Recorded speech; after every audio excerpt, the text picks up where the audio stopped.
আসসালামু আলাইকুম রহমতুল্লাহ। প্রিয় দর্শক কেমন আছেন? আশা করি ভালো আছেন। প্রিয় দর্শক সুখবর পেল, পে স্কেল নিয়ে সুখবর দিল। চলুন বিস্তারিত জেনে নিই কিসের সুখবর। প্রিয় দর্শক, নবম পে স্কেলের প্রণয়নের জন্য প্রয়োজনীয় মতামত সংগ্রহে ব্যস্ত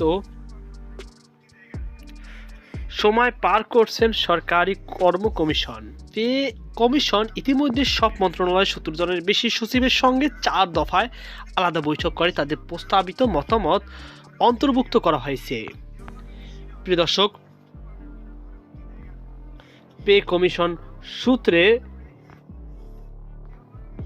জানা যায়, সচিবরা আকাশচুম্বী বা অপ্রত্যাশিত সুপারিশ না করে বাস্তবসম্মত ও কার্যকর প্রস্তাব দিয়েছেন। অনলাইনের মাধ্যমে মতামত গ্রহণের পাশাপাশি এ পর্যন্ত প্রায় ২৫ শতাধিক সরকারি ও বেসরকারি সংগঠনের সঙ্গে আলোচনা সম্পন্ন হয়েছে। সবশেষ বিভিন্ন মন্ত্রণালয় সচিবদের সঙ্গে বৈঠকে তাদের মূল্যবান মতামত সংগ্রহ করা হয়েছে, যা সুপারিশ প্রণয়নের গুরুত্ব সহকারে বিবেচনা করা হচ্ছে।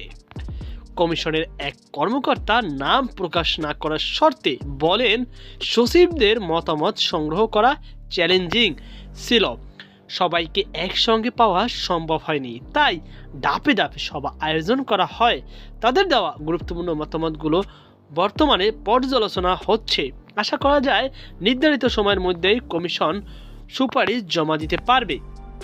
কমিশন সদস্যরা জানান, সুপারিশ চূড়ান্ত করতে পূর্ণ উদ্যমে কাজ চলমান রয়েছে। এ পর্যন্ত কাজের অর্ধেকের বেশি সম্পন্ন হয়েছে। চূড়ান্ত সুপারিশে সর্বনিম্ন বেতন কাঠামো এবং গ্রেড পুনর্বিন্যাসের বিষয়টিকে বিশেষ গুরুত্ব দেওয়া হয়েছে। প্রিয় দর্শক, একজন কমেন্ট করেছেন, তার নাম আতাউল আরিফ। সরকারি প্রতিষ্ঠানের পাশাপাশি বেসরকারি সংস্থা বেতন বাড়ানোর প্রক্রিয়া শুরু করা জরুরি। বর্তমানে দেশের আর্থসামাজিক অবস্থায় জীবন ধারণ করা দুঃসহ পর্যায়ে ঠেকেছে। তো প্রিয় দর্শক, এই ছিল আমার সর্বশেষ আপডেট। এ নিয়ে আপনার কি মতামত অবশ্যই কমেন্টে জানাবেন। সকলে ভালো থাকুন, সুস্থ থাকুন।